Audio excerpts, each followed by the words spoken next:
what we are trying to do is each day we're looking at 2 planets and trying to get the flavor.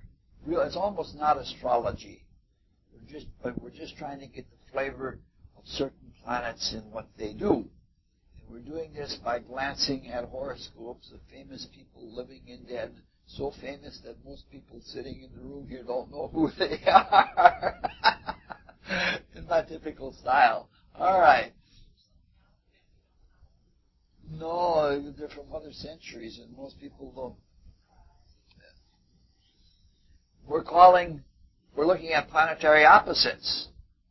And planetary opposites usually produce a line of consciousness of some kind or another. The sun and moon present the line of light.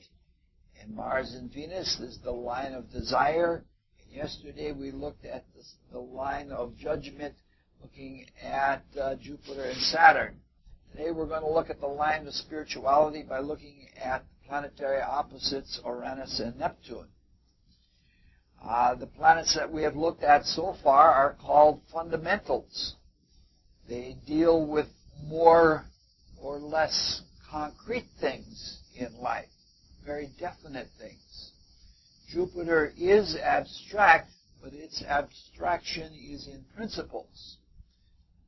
And the principles are about concrete things.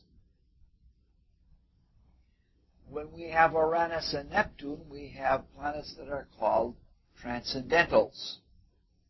And they deal with spiritual transcendentals. We're dealing with universals. So for the most part, they are beyond the ken of consciousness that we have here in this world. And they present all kinds of problems. All of the transcendentals, Uranus, Neptune, and Pluto, are not really predictable. What they come out with is things that you would never guess. So, what the Uranus and Neptune represent, they represent the life spirit and the human spirit. And those are things that do not have a focused presence here. Well, they do have a focused presence, but their presence here is very problematic from an astrological point of view. It's a problem that is very controversial, especially since a lot of the controversy is promoted by non-mystical astrologers who don't know the story of the spiritual worlds. Things from the transcendental realms, universal things, infinite things, eternal things, are focused here in this world. And they're focused through the lens of mind. That is, concrete mind. Now, the process of focus is analogous to the process of focusing through a lens, just like a motion picture projector focuses images on a film through a lens, and they are inverted. So the film, as it's passing through the lens for the projector, is actually upside down. And in the process of going through the lens, it gets inverted. And so that's what happens. Now, for this reason, there are 2 different natures to Uranus and Neptune. One of those natures being the transcendental nature, and the other being the inverted material nature. And so it is possible to see these 2 planets in very different ways.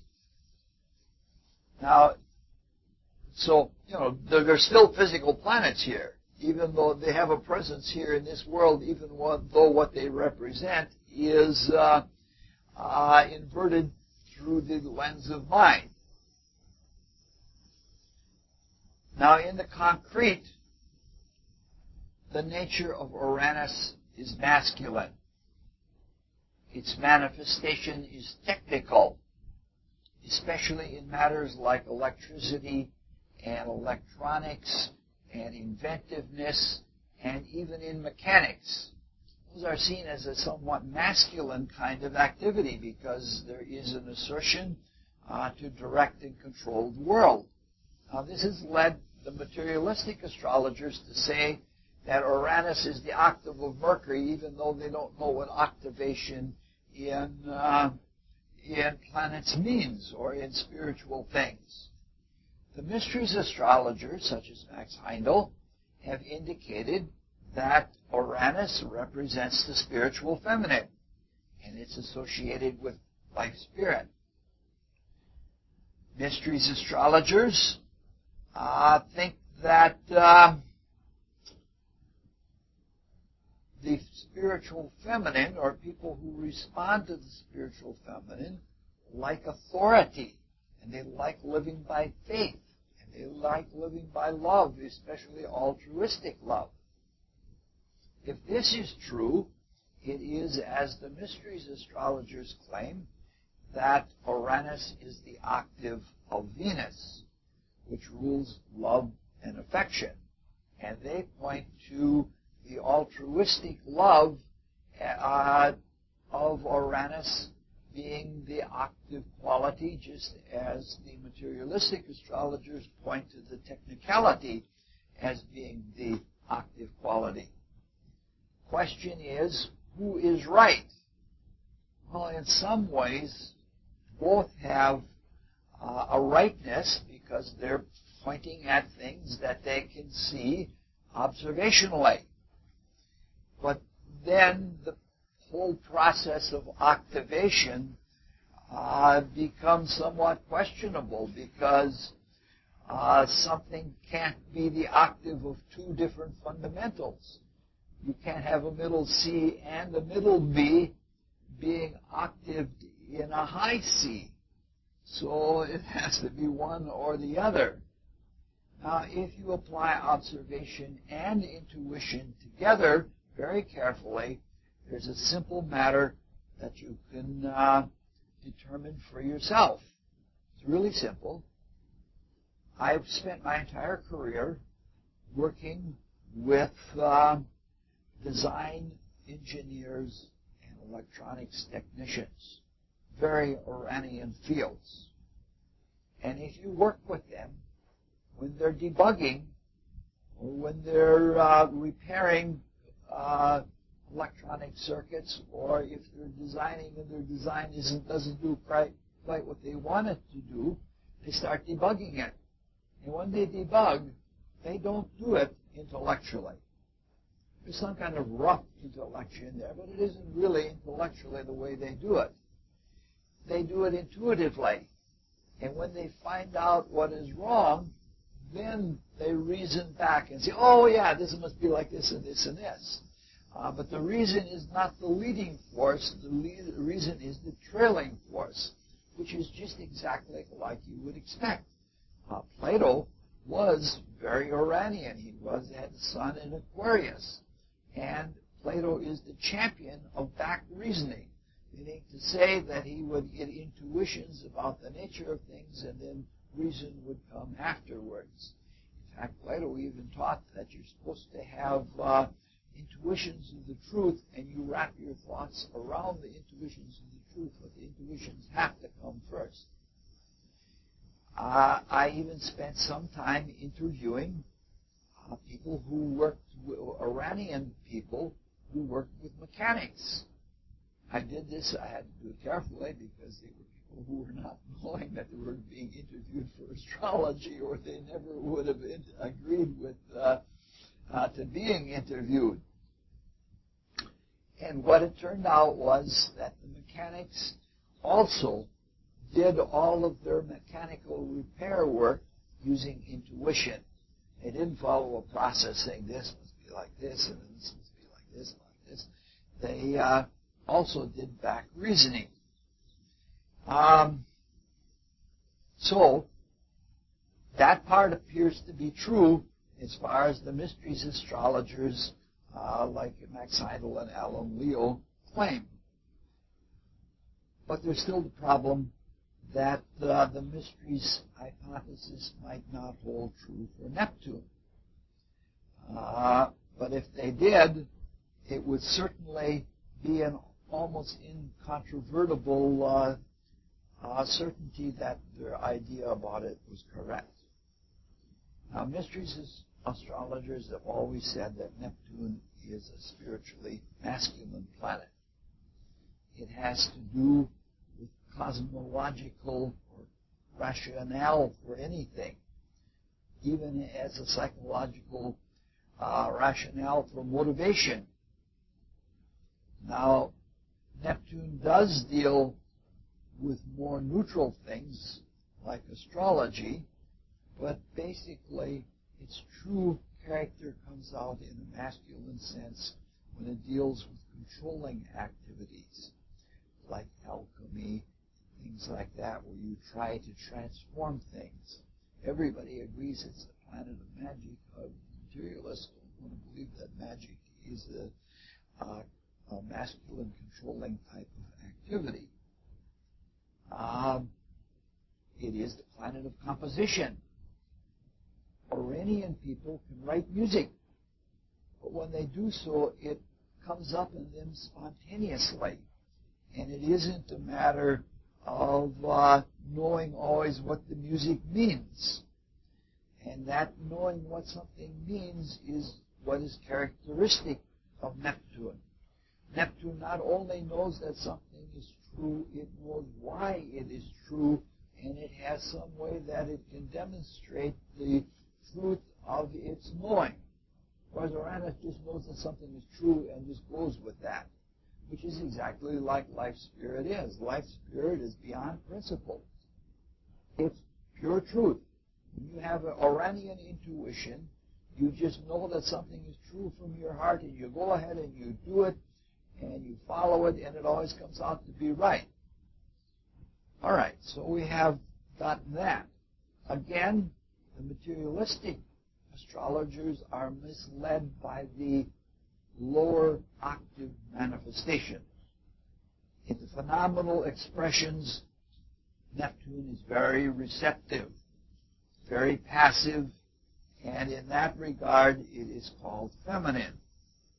It is the passivity of mediumship, and it rules passive fakery, like counterfeiting and uncontrolled receptivity, and cosmetics are all things of the lower Neptune, which is something like counterfeiting. It's deception in one way or another. So it's obvious that why in this passive way it would be seen as the octave of Venus.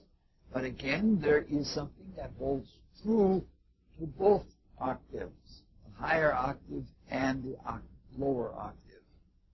Whether it is masterful magical command, or whether it is Neptunian fakery, or some kind of psychological phobia, or something of that nature, Neptune always has rationale. Lower Neptune, it's an excuse, or it is what we call rationalization. With the higher Neptune, it is some supra-rational kind of quality. And from this observation, it's pretty clear to see that the mysteries teachings, like those of Max Heindel's about who is the octave and who isn't, turns out to be very clear. None of this is going to be really important for what we're going to look at today. We're sort of going to blur the distinction between octaves and just look at getting the feel of what each octave does in positive and in negative. And some of our expressions will be mostly phenomenal. It's very hard to find purely transcendental people, because if you find them, you have people who are extremely masterful or extremely developed spiritually. And again, we're taking very, very obvious charts, and we're taking lead pipe cinch kinds of things so that you can see it first in the clear, and then later on you can see how this works in less obvious things. We would like to talk about the higher problems of Uranus and Neptune and how they relate to each other in problems of the self versus the beyond self, which is a lovely thing. We're going to be talking about that in the last talk tomorrow evening. But it is not an easy thing to find horoscopes and on a very elementary level examine those horoscopes. All right, we may have to share again. These are the horoscopes we're going to be looking at for today.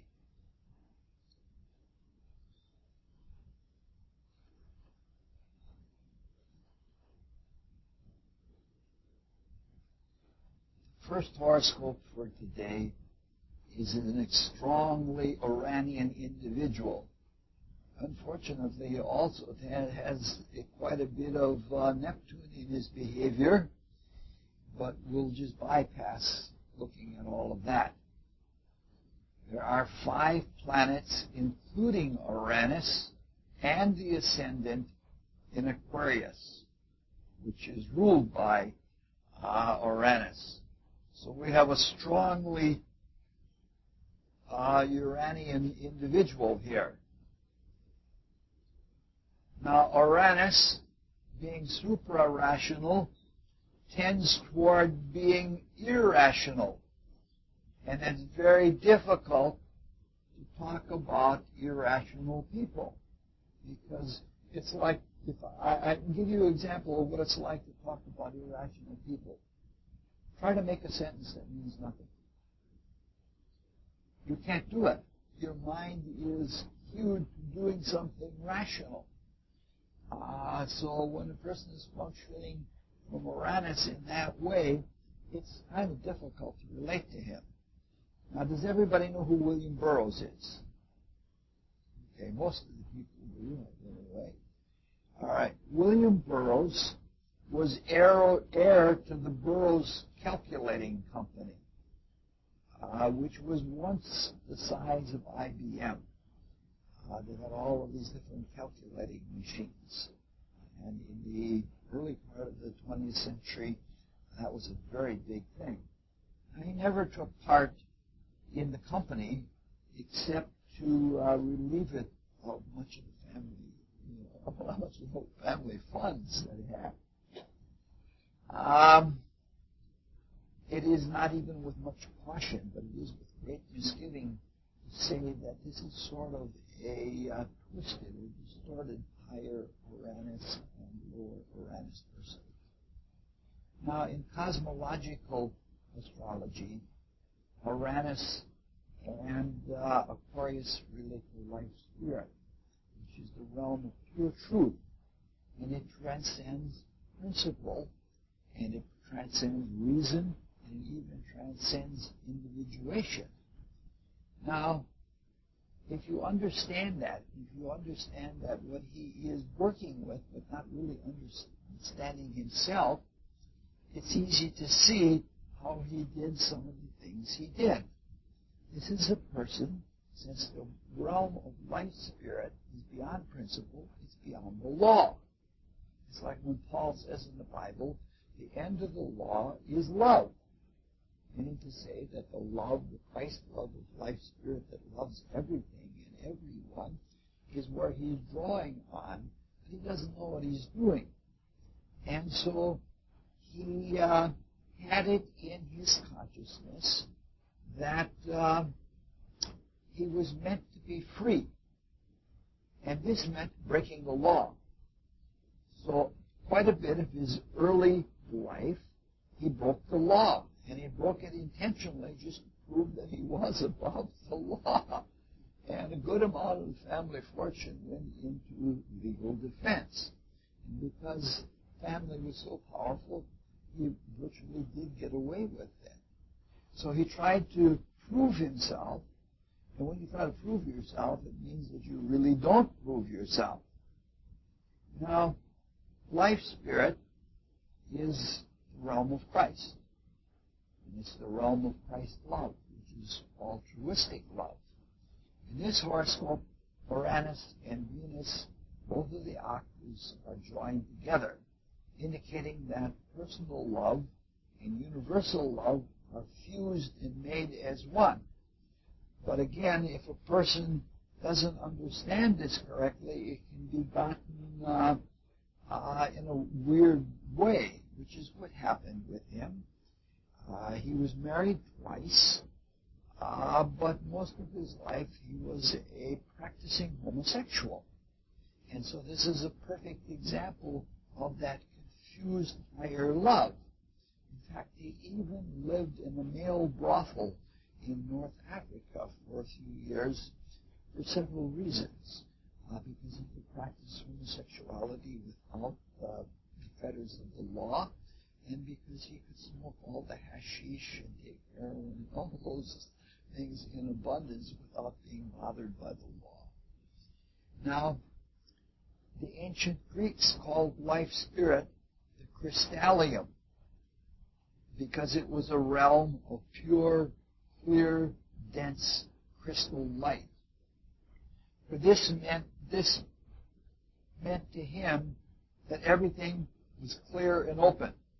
Even though he did criminal things and he took drugs and he had homosexuality and all of those things, he had no secrets, none whatsoever, and he had no shame, absolutely no shame about anything that he ever did.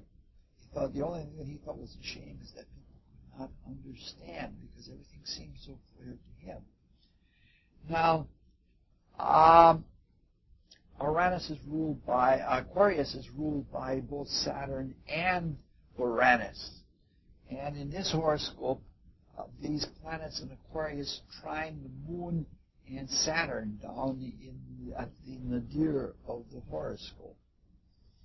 And having no grounds for anything and having no laws about anything, he could take all of his strange notions and he could write. Well, he didn't like the process of writing. He did very curious writing. His most famous novel is called Naked Lunch, which is a complete non sequitur. But it reads well because he understood how to use language.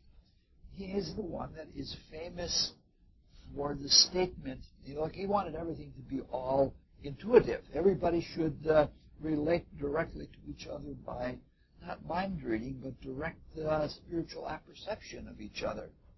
And so he believed that that's the way communication should take place, but he had to work with the mind. And he thought, this is the famous quote from him, language is a virus of the mind. That the mind is born with language inside of it. He would try to do anything that was new, because that's the nature of Uranus. He wants everything new. And it was especially appealing to him if it was outside of the law. Now, because of his love of drugs, his inhibitions were indeed drawn down by the drugs, and he would do anything. In one case, in a party in Mexico, under the influence of all kinds of different drugs, he wanted to prove his marksmanship. And he put a glass of whiskey on his wife's head and proceeded to shoot her in the head. And he never was prosecuted for it. Never. So he was in some ways above the law. And it wasn't even because of money. I think it was because of the way things are done in Mexico. So this is an example of an Uranian person who is extremely perverted. Now, since we're supposed to spend less than 4 minutes on a horoscope, we're probably overstayed again. The next horoscope is the horoscope of Angela Davis, which is somebody I assume that everybody else knows. Everybody knows Angela Davis.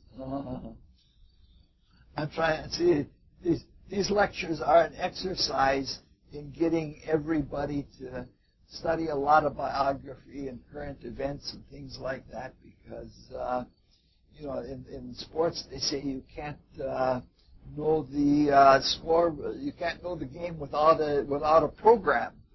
And what we're saying is you can't know the program without knowing the figures that are in the program. And so it's a big campaign to get people to study different things. This is a person that I like very much, though I probably shouldn't. This is the horoscope of Angela Davis, who was a black rights, civil rights, prison reformer, anything that produced more equality for people she was for. The sun and the moon are both in Aquarius. And Uranus is very strong in this chart. It's conjoined to Mars, and it's in the first house, and it trines the sun. So we have a really strong Uranian type here. Her altruism, for her, translated into communism. She was an exceedingly intelligent person and took up communism, I guess, almost as a child. She graduated as a straight A student, a cum laude student, and she was appointed to the faculty of UCLA. But because she was a communist, the right wing in California tried to block her appointment. And the governor of the state at that time was Ronald Reagan, and he couldn't handle that at all, so he tried to fire her. He was not successful, but she took herself out of the position anyway. She became an infamous celebrity overnight in the case of the Soledad brothers. Jonathan Jackson, she worked with him because his brother was in Soledad prison in California, and I think it was because he was a black rights person. And so Jonathan Jackson entered the court when his brother and two other Soledad prisoners were being tried, and basically what he did is he tried to take hostages. He had weapons, and so a gunfight ensued in the Marin County courthouse, and the judge and three of the judge's assistants were killed. After the firefight was over, the arms were traced to ownership by Angela Davis. And she fled and hid as long as she could, but they eventually tried her. And it was an interesting trial because the prosecution tried to say that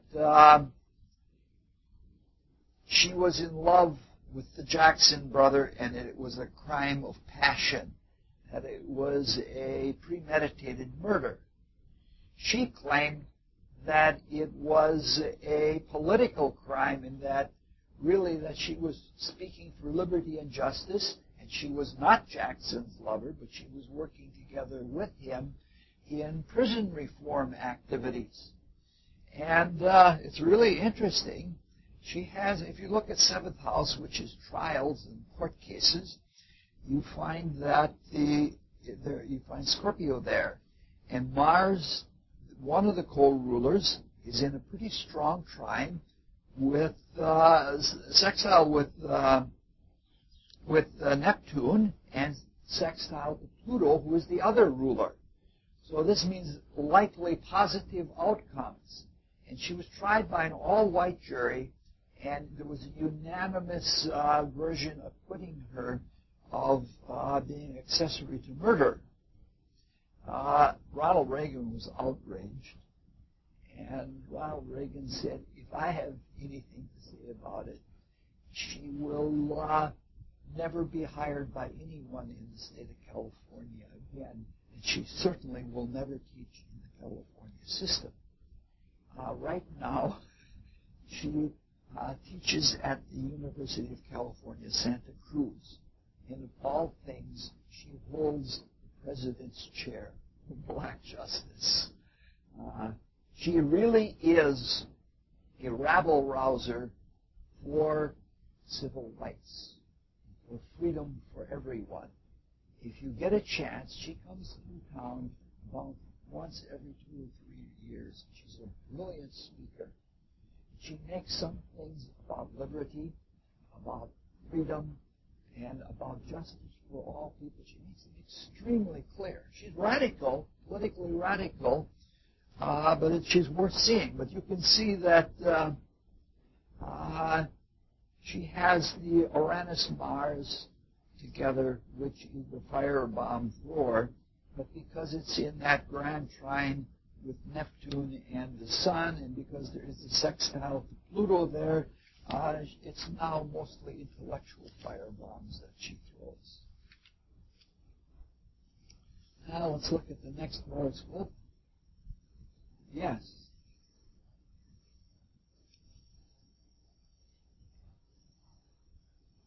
It gives you what?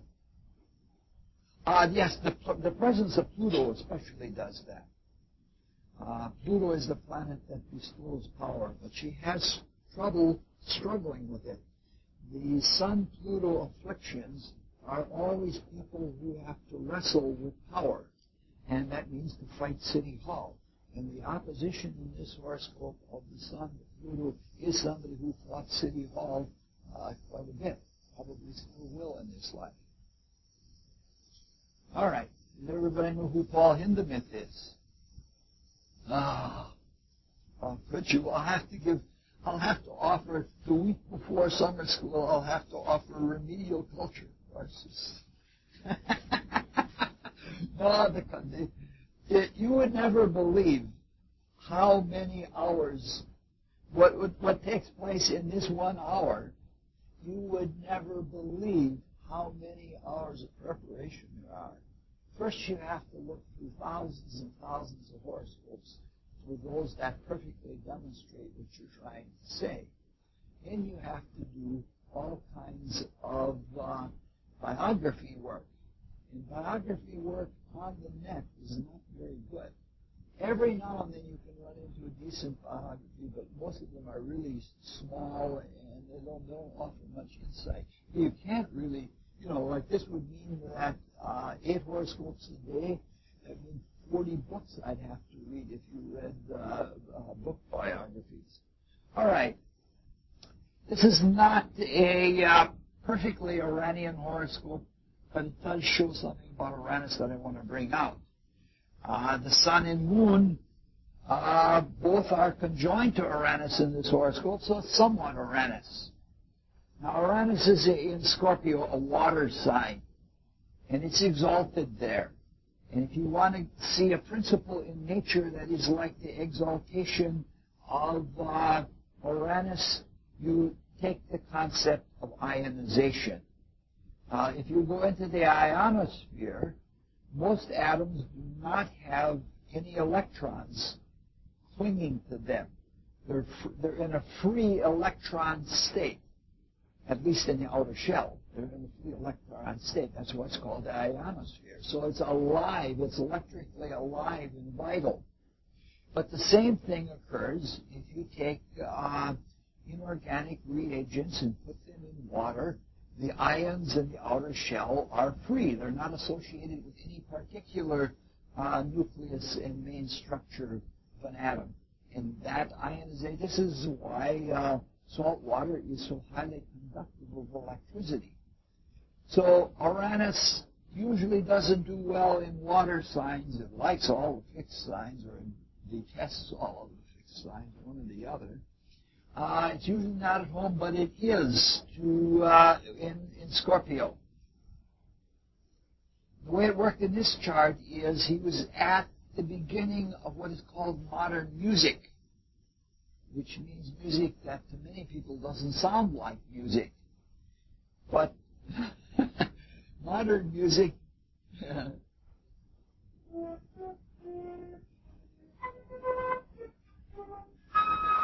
yeah, exactly. Exactly what that music is like. But the modern music came after the tailing end of Romanticism. And the Romantic movement began with the first cusping effect, the aura effect of the Aquarian Age. So in the middle of the 19th century, Romanticism became very strong, as did attempts at Uranian things, like Das Kapital was written under the conjunction of Uranus and Pluto, And even though Pluto ruled the next half century, it was the first influence, the seed principle was being germinated at that time. So Venus is the octave of Uranus, and so what we have with Paul Hindemith, the quality of Uranus in Scorpio is an emotional quality, but it's super emotional. That is, it is romantic.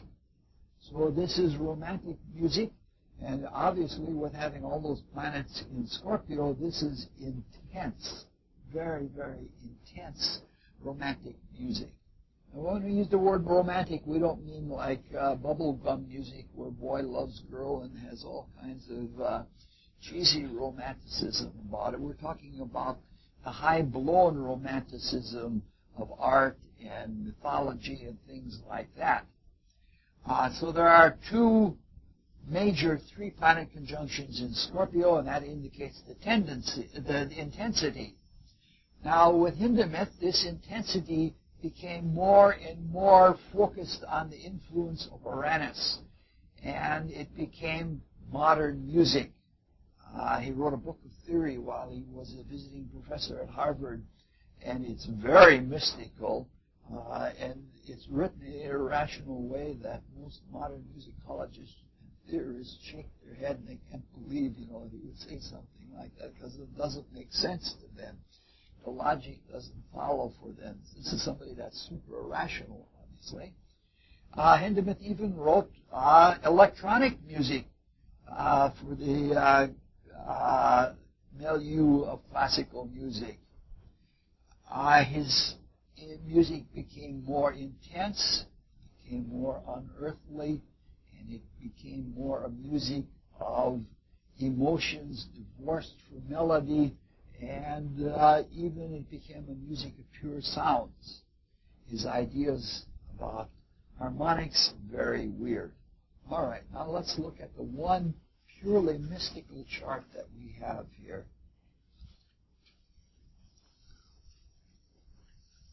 This is the horoscope of St. Teresa of Avila.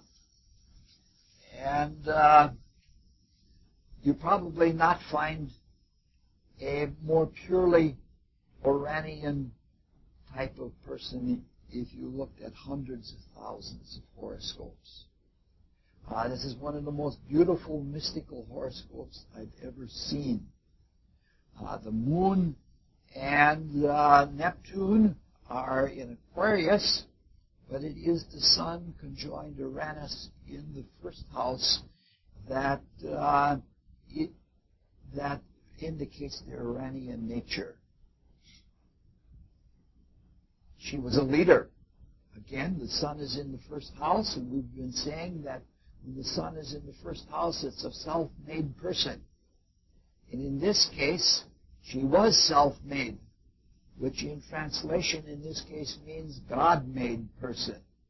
She made her own path, and she did it exclusively by prayer.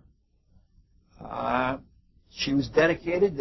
At a very early age, she tried to lie about her age, and she tried to run away from home and join a monastery. And after 2 or 3 attempts, they quit bringing her back home because that's all she wanted to do in life. She has the Mars conjoins Jupiter and trine Uranus. So you can understand that there is a lot of charisma. There is a lot of positive spiritual energy. She has spiritual courage. As an Aries, she was the founder of quite a few nunneries, even though everybody was against her. She liked new things, like Uranus likes new things, and for her, it worked the same way as it did when we looked at Robert Anderson's chart on Tuesday. She did it by renewing life as a nun. Every day was new to her. And she was aghast at the state of the monasteries or the nunneries in Spain. And so she set out to purify them, renew them. But she ran into trouble with authority. Iranian people always run into people with authority, which was a problem for her.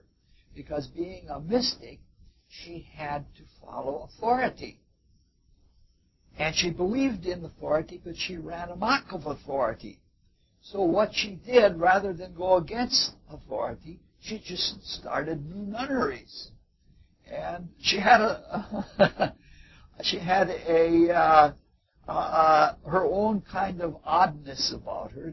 Iranians do really unique things and odd things. She started a mystical thing. It was called the Uncalced, which means you could tell who were her followers because they wore barefoot. You've heard of barefoot nuns? She is the founder of the barefoot nuns. It's a sort of the Iranian back to nature kind of thing. Only in this case, it was supposed to mean humility. She liked it. She wanted things to be simple. She wanted them to be pure. She was always the center of controversy because she had the strong Neptunian nature. Neptunian's nature is more the controlled nature of a spiritual mason, but her obedience, I'm just astounded by it. She had to deal with very irrational, traditional people, but she remained, even though she had the power to do things differently. She was inwardly obedient. She spent many hours a day in prayer, no matter what the circumstance. She had one period where she was, as a child, when she was a child mystic, they had to take her out of the nunnery because she was paralyzed, I believe, for 4 years. And in that paralysis, all she did was pray. And when she came out a really, really remarkable kind of individual. So receptivity is the all. What's most interesting in this horoscope is there's only one Earth planet and only one water planet. But she was so much a mystic, and the mystics are always symbolized by water, whereas the occultists are symbolized by fire. She wrote, all of her writings were on the 4 stages of prayer. Because over the years, she found herself go into 4 distinct stages of inner development, but all of them were symbolized by how water works. Some of them were like intuitions hitting like drops of rain and things like that. It was really quite something. All right, we're way out of time now. Now we come to Neptune. All right. Everybody, nobody, if I walk out, if everybody doesn't know Edgar Allan Poe.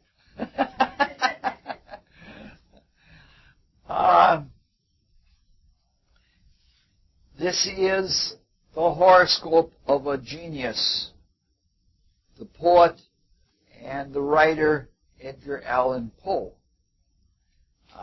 This is the horoscope of a Neptunian type, but it could just as well be a Saturnian type. And for that reason, because there's as much Saturn as there is Neptune, this is a dark genius, a depressive genius, and it deals with all kinds of things that lurk in the sinful shadow of the human soul. It's difficult to tell whether this horoscope is the higher or the lower octave of Neptune. On one hand, he was extremely creative and knew the magical power of words, not just the meaning of the words, but the sound of them, like the tintinnabulation of the bells, bells, bells. He knew those kinds of things, and he could move people. But on the other hand, he was extremely passive, and he was addicted to alcohol, and he was addicted to drugs, and he was addicted to gambling. So he has both the higher and the lower side of Neptune. Saturn conjoins Neptune, which shows a really dark side of things. But that doesn't necessarily mean that he was overwhelmed by it, because he used the Neptune in one way that was quite positive. He tried to understand the meaning of things. And as a consequence, he could delve into the motives in the minds of criminals. He knew how the criminal mind works. This is the man that is the originator, the first person to write detective novels. So this is quite astounding. His aesthetic is shown in the Neptune square to Venus and the Moon. It shows a stupendous amount of imagination, but the imagination isn't always true to external reality. Either the Moon square Neptune or Venus square Neptune is an indication of fantasy. But having both of them tightly conjoined and square to Neptune shows that this is a person that lived in fantasy. He had a hard time coming to reality at all. And probably his writing was the working out of fears. Because with the Saturn there, the flip side of all fantasy is phobia. And unlike Freud and Jung, I do believe that fantasies can be overcome. But you overcome them by overcoming the phobia, the thing that you are afraid of. And that is the way it worked in him.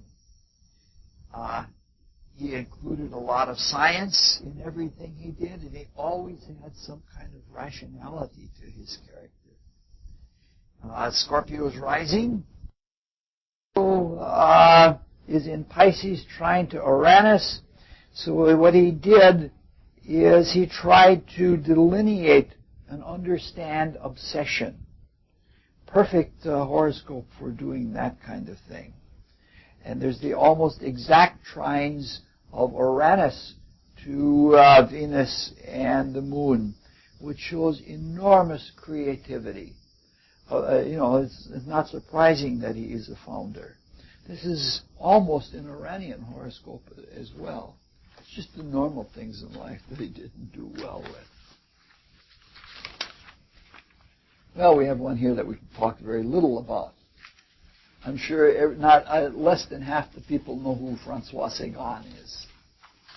Sagan. How many know? No, 2? Oh, hey. This is a horoscope of a quasi-sensational, quasi-delusional literary figure. Only she's...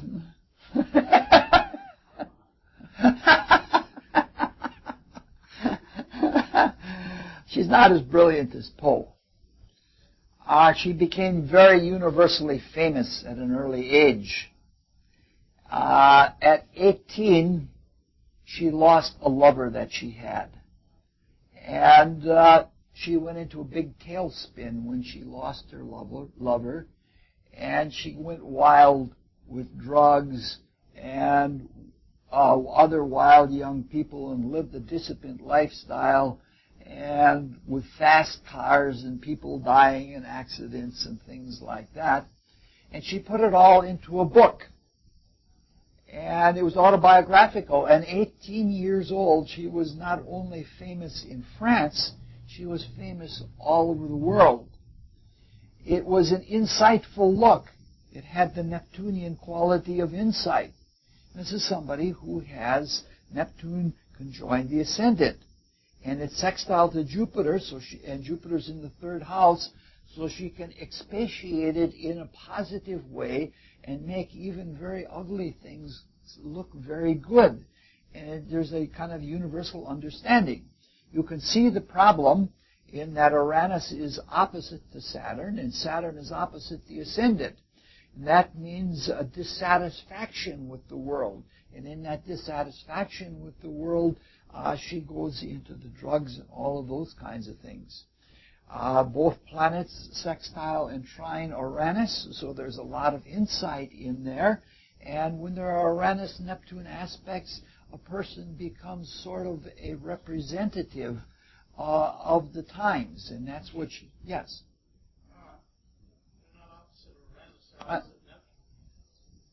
No, I'm talking about Uranus is trine to Neptune and sextile to Saturn.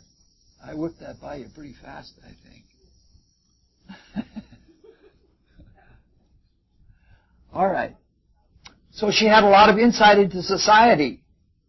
And she has, gives a very big positive picture of a whole generation. And she wrote a number of books after, what's the name of a farewell, Ela, what's the name of her famous book, Farewell? Oh, Bonjour Triste, which means good farewell to sadness, is what it means in translation. I was thinking of translation and not the thing itself. She wrote about 40 novels, and she even wrote a ballet. She was really prolific, but most of her novels were all the same story as her first novel, and gradually they seemed to be watered down, and the generation was moving on into maturity, and toward the end of her life she slipped out of life without even being known. The next horoscope is, I happen to like people that nobody else likes, or few people like. Sharaji and I both like this next horoscope owner a lot. I wouldn't have fit in because I've gotten too much of the Virgo Puritanism in me, but there's part of me that would have loved to have been a Rajneeshi. I have several friends that were Rajneeshi, and I love them because of it. You were a Rajneeshi? Yes. I had a big crush for a long time. But I remember when I used to hang around with Susan Bennett, there was a young woman. I loved petite little women, and she was about 5'1", and she was a Rajneeshi, and I had a big crush on her. And I'd tell Susan Bennett things like, I don't want everything in life. The woman's name was Mo, which was short for Marine. I said, I don't want everything in life. I just want a little Mo.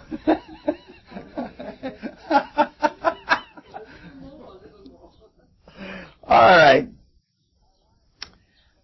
I wanted to do somebody that was a spiritual master, that was in control of the forces of nature, but there were too many problems with that. So let's take... Yeah, it's too hard to talk about something. You're talking about something that's over your own head. And when somebody lesser talks about somebody greater, which is what a follower is, it turns out to be not so good. This is the horoscope of a very much misunderstood man. Neptunian people are often misunderstood because they're so different and they're so otherworldly, and they say things in very weird, unusual ways. In this case, Neptune and 5 other planets are in mystery houses, which produces even greater difficulty. It means that the true nature of all those things dealing with Neptune is hidden. It's not above the surface. Most people are not going to see that. What is important in this person's life is the inner life, not the life that you see outside. The intellect in this person is humongous.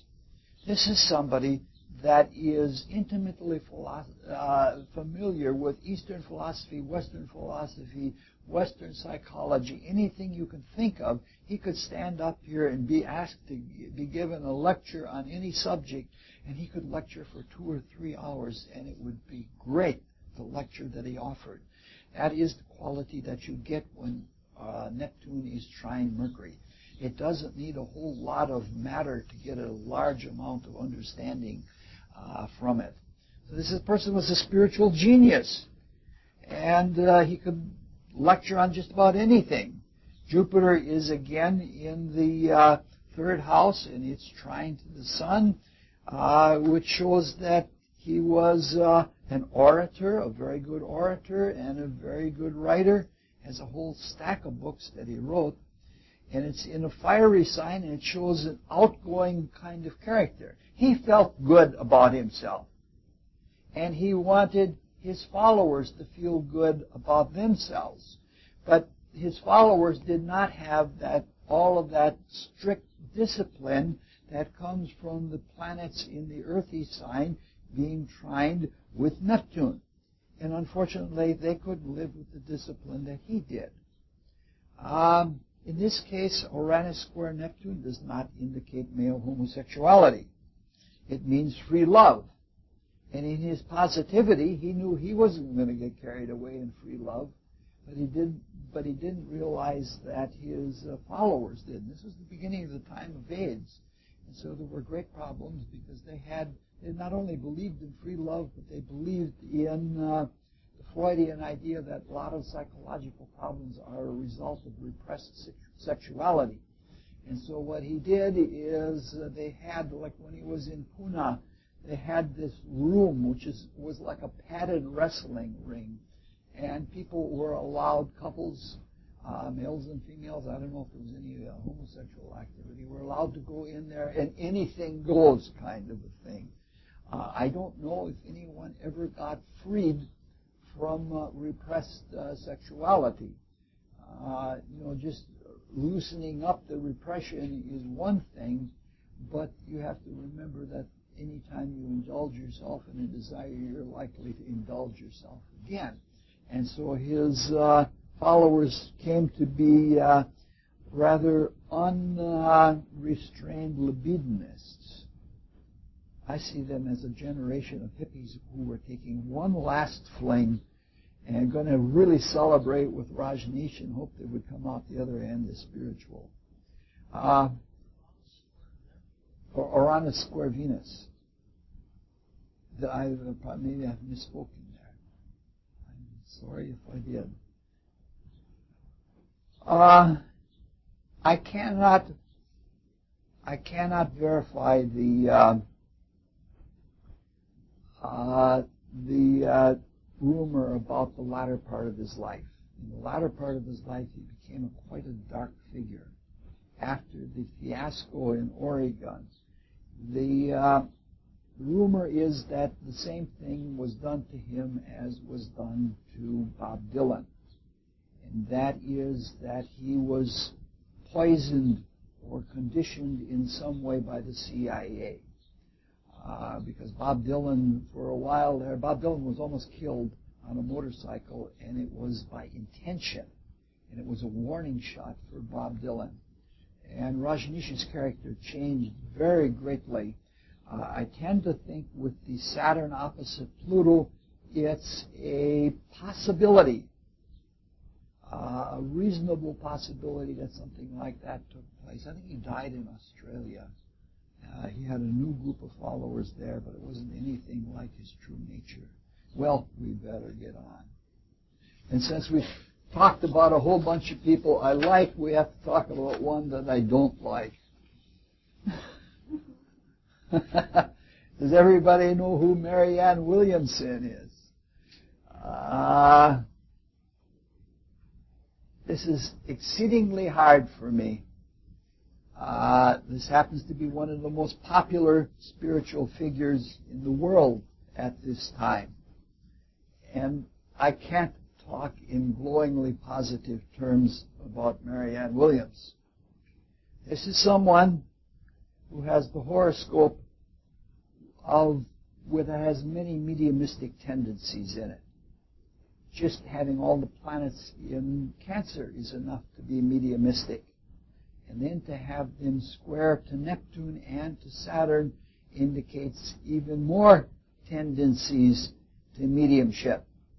There are the protective sextiles to Jupiter in the 11th house, and Jupiter is not only a friend in such a case, being in a fixed sign, it is a very staunch friend. She has many friends that will stand behind her.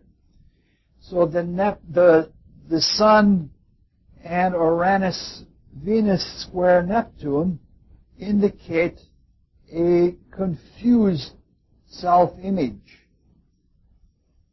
A self-image that's likely to illusion. Remember, Neptune is the planet of illusion. Now, this person teaches a philosophy that is not completely healthy.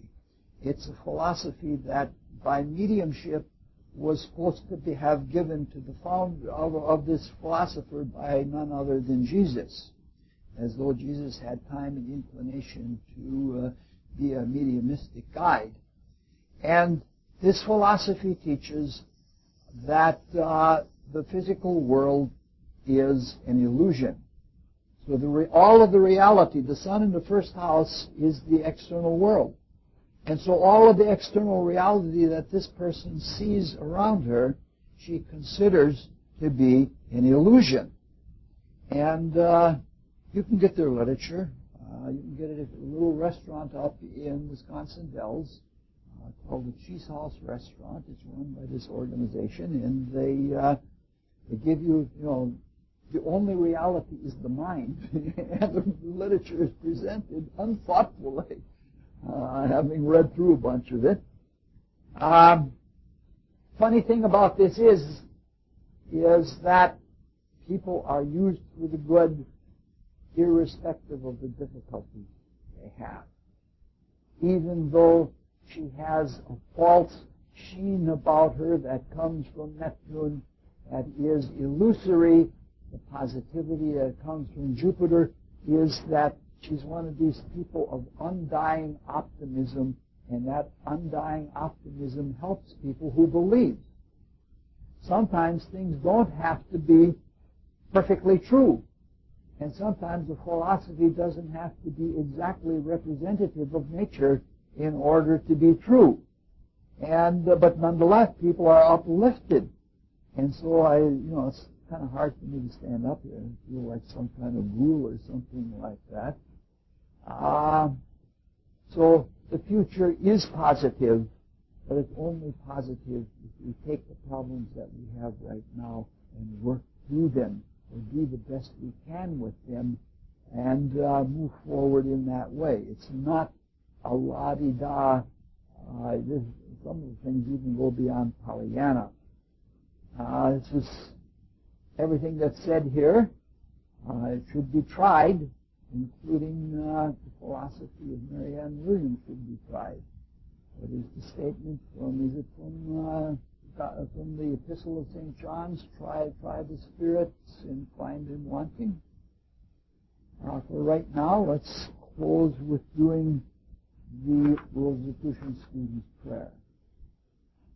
O God, increase our love for thee, so that we may serve thee better from day to day. Let the words of our mouths and the meditation of our hearts be acceptable in thy sight, O Lord, our strength and our redeemer. We've got 20 minutes. It's almost hot enough to turn the cooler on again, huh? Okay, nobody wants the cooler on? No. Well, you'll have to arm wrestle with Barbara. Oh, yeah.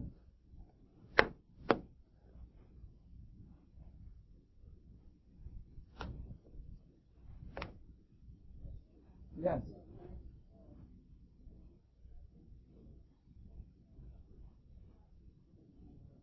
That's the philosophy I was talking about. If you read the literature of that, it is highly mediumistic and highly, yes, everything is thought. This is not real.